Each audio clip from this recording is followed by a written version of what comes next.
Okay, let's talk about some of the technical challenges that some of you experienced or could experience in the future using mClassic with an HDMI switch.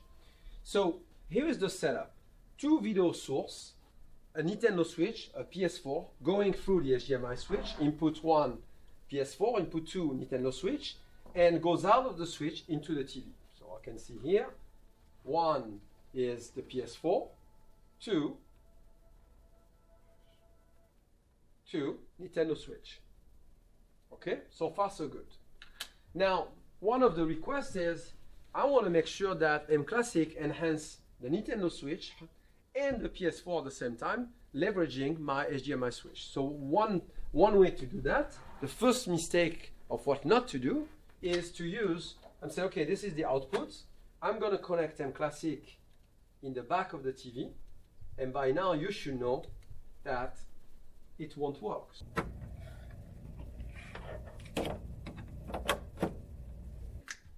And now what we see, no signal. So it's clearly not working.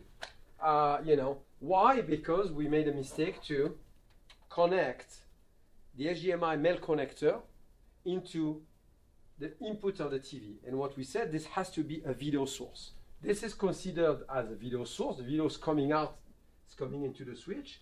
And by the time it comes out of the switch, it's another source. Video goes from the switch to the sink, the display. So let me remove mClassic, plug back without mClassic. It's working. And now I'm going to do is I'm going to connect mClassic in the back, in the output of the HDMI switch, because this is considered as a video source. Connecting, it's powered. Bring back the HDMI cable in the back of mClassic, and now it should work. Boom.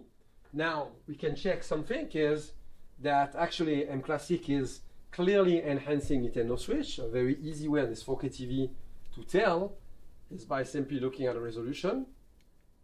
Here it's 1440p. Now let's see if I change the channel. I go back to the PS4, right? And what we can see is 1440p on the PS4 as well.